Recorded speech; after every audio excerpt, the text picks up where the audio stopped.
Well, welcome to the first team changing rooms at Shrewsbury Town Football Club. It's not every week, is it, Nick? You get an opportunity to do this? Not every week, no, not very often. We should put it to rest straight away that we're not the new signings for the new season. It's not come to that.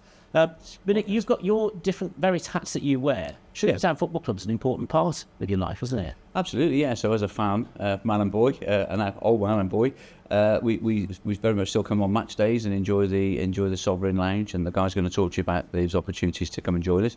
But also being a trustee of the foundation for a long time now. So I think it's ninth year now coming up. So it's and that side of things, aligned with the football club, it's fantastic. It's massive, and it's much more than just 2 hours on a Saturday afternoon.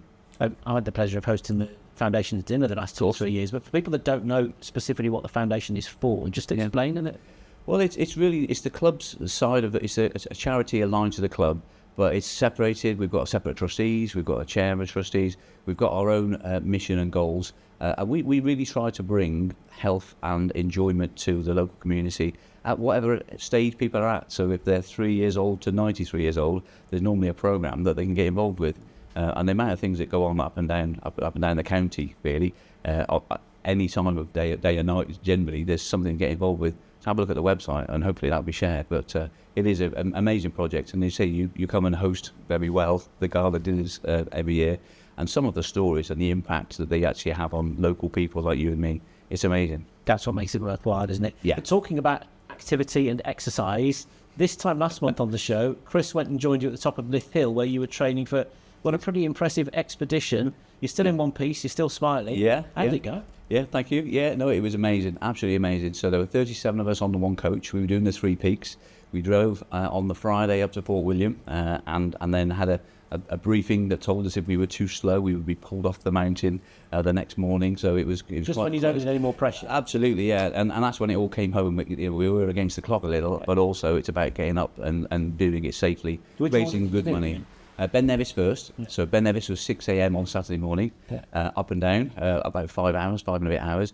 Back on the bus, a 6-hour journey to Scarfell to then do that. Because we were on such a big bus, we couldn't get to the bottom of where we were supposed to start, Wasdale Head. We had to decamp onto minibuses, and that took a little while. And then minibuses skirting around single track lanes to get to the bottom. So that took ages. And then up and down Scarfell, which was horrendous. We started in the daylight, finished in a beautiful sunset at the top, and then came down with head torches because it had gone dark by the time we were coming down.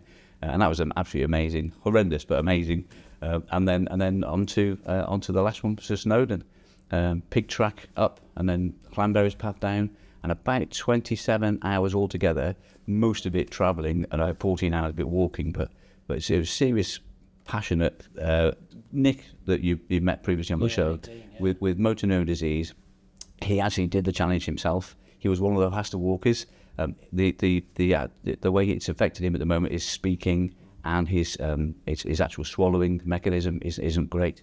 So he's already got a peg fitted for the time when he can't actually swallow, which is heartbreaking. But to do the challenge, he was amazing. And most of the time I met him on the mountain, he was coming down after summiting, and I was still on the way up. We had a manly hug, and then I went one way and he went down the other. But you've raised tens of thousands. Yeah, it's over £48,000 now, collectively between the 37 of us, which is amazing. And on our page, we're up over 8,500. Which is great, included within that figure. So it's been amazing. Nick's on about 50,000. He's got this 50,000 in, so the page is still open, and there are still people raising more, doing other things to raise. But it's been heightened again with Rob Burrows sadly passing the weekend after we finished our challenge, and Nick's been up to Headingley with the Leeds Stadium and seen the tributes there, and. I think that was his motivation anyway, to want to make a difference, but made it all the more poignant, didn't it? Oh, absolutely. Fabulous effort by everybody concerned. Yeah. Now we normally talk finance or wealth-related matters at this slot of the show. This time next week, as the show is going out, everybody will be casting their votes for the general election. There's a lot going on at the moment, isn't there? There's a heck of a lot going on. What do people need? Are people asking you things in the run up to the election? Do they say, what do we need to? Do we need to shelter our money? Do we need to move our money? If there's a change of government, there's always speculation. It's like when you've got a budget and then people say, oh, this might change, that might change. This is like a budget but on steroids, because there's so many things, and actually a change of administration, which looks likely. If you're a betting man and you follow the odds, then it looks like there's going to be a change. There are some late runners to the race, but it's all up in the air. Now the manifestos have been released, but the manifestos themselves don't have a massive amount of detail in. There's a lot of holes in the manifesto. So if you want to think they might do this, they might do that, they still might. That's the uncertainty. The difficulty is, isn't it? They'll make a pledge. Each party will make a pledge. Yeah. And then it's what the various implications of that pledge are going to be, which aren't spelled out in a manifesto, are they? Where they're going to grant particular finances or funding for, and what the priorities will be. It's all going to be paid for. Yeah, and currently they want things that are popular amongst the voters, but is that going to be popular afterwards when they're actually trying to implement these things? At election times like this in general, does it make people a little bit more cautious, or make them sit down and evaluate where they're at with their estates and things? I don't know if it's politicians in general, or just the way that things have been with the world since COVID and all of the uncertainty generally out there with wars, and there's some horrendous things going on now all the time, aren't there? People generally now are tending to be a little bit either short-termist, and they think more about what's happening short-term. Am I okay now? And then, well, we worry about that down the line. Generationally, there's a difference in opinion, in mindset. Some people now live for today, don't know what's going to come down the line, whereas a lot of the older generation have already down the line and actually thinking, you know what, we're going to be okay, or we're not going to be okay. And then they're worrying about things like the NHS, or they worry about care costs, or they worry about other things that impact them. But we've got a lot of clients who are squeezed in the middle, so they're paying for children, either education, or they're paying for elderly parents in care. But the demands on their time and the demands on their expertise at work is probably more than ever. So they're trying to retire, maybe phasing into retirement. Not many people do the cliff edge anymore, so they're making sure they've got enough for themselves. How long do we need to work? How much do we need in the pot when we can actually not work and have a choice to earn new money or not? And then, are our kids okay? Are our grandkids okay? And is the legacy going to be intact because of inheritance tax or care fees? So there's a lot of big questions, and none of the parties have committed to anything really just yet. So go with your heart and your head, but make sure you use your vote. Yeah, absolutely. And as they always say after the budget as well, the devil's in the detail. It's exactly the same as at election time, isn't it? Always, yeah. And whether there's a change of administration and then there's an emergency budget to make some big changes quickly, or maybe no changes coming through until the next natural budget, which will probably be the autumn statement. So September, October time. So who knows? But make sure you use your vote and don't stress too much. Easier said than done, Nick. Now, one of the things we do on Shropshire Business Live TV, invite you to send any questions or issues you might have that we can raise with Nick. And we've got a really good one here that's coming from this month from a gentleman called Brian Taylor from Newport. Brian says, as we get older, my partner and I are less inclined to want to risk our money for the sake of a slightly better return. What would you suggest as the safest places for our savings? Are there any particular investments you'd advise us to avoid on that basis? It's a great question. A lot of people like as much return as possible for as little risk as possible, and that's kind of that's natural, that's okay. And we talk very much about your pension funds and about your investment ISAs and stocks and shares and this sort of thing. But if you fundamentally don't want to take risk, there are some great accounts out there currently. You know, we've been in recent years. Really, there's been no choice about bank accounts you could have and get a decent rate of interest. Inflation's been raging, so you've actually, any bank account's been losing money against inflation. But now it sits back and inflation seems to be coming down a little, depending on which measure you read and which politician's saying it. But actually, it's going to be one of those things where a bank account's going to be safe. If you've got up to £85,000 in any of the bank accounts that are UK regulated, then you're okay. Husband and wife have 85,000 cover each, which is great. So if the bank fell over, you've got 85,000 cover. The danger with something in a bank account is that it might be growing at less than inflation. And most UK bank accounts, current accounts will be 0.5%, maybe 1% if you're lucky on your current account. You can shop around, you can get 4% on current accounts. And I had a little look before because I saw the question, which you weren't kindly shared. There are current accounts you can get 4% on, which is great. But then you've got national savings and investments.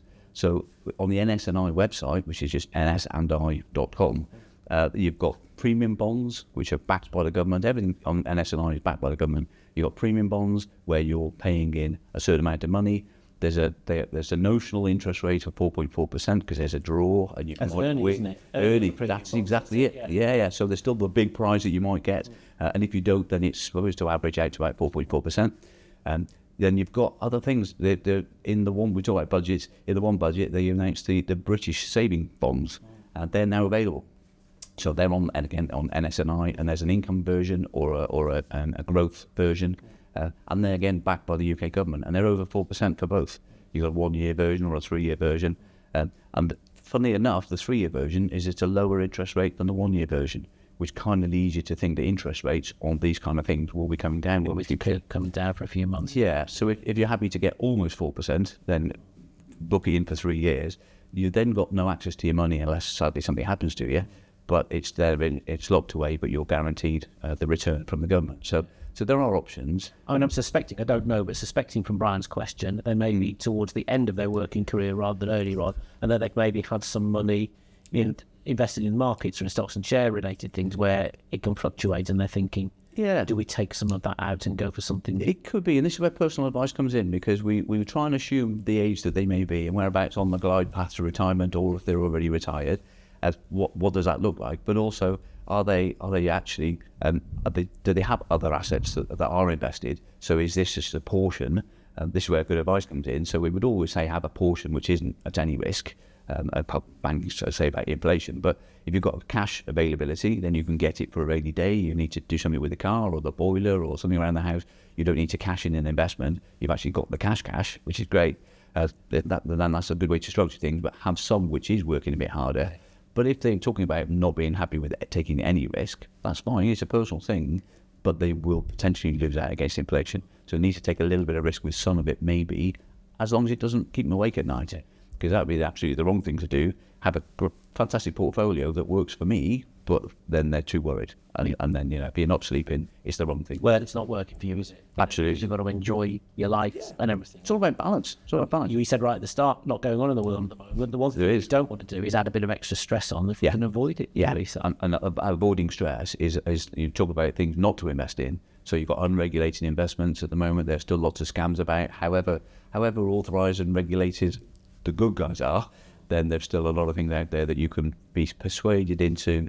It looks too good to be true. It probably is, but it could be. I did a little bit of research. It could still be Bitcoin, maybe is unregulated. It could be burial plots. It could be car park spaces. It could be fine wines. All of these things might come with a promise of a high percentage of return.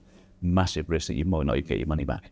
You get a plot on the moon, can't you, as well? On Mars? I'm sure you could. I'm sure we can find someone that will sell you one. Yeah, I'm sure we will. I'm presuming if anybody does want to sort of talk through any things like this, that you're on the end of the phone to help them, aren't you? Yeah, just give us a shout. Yeah, contact us through the show or follow the social media or just ring the office. Yeah.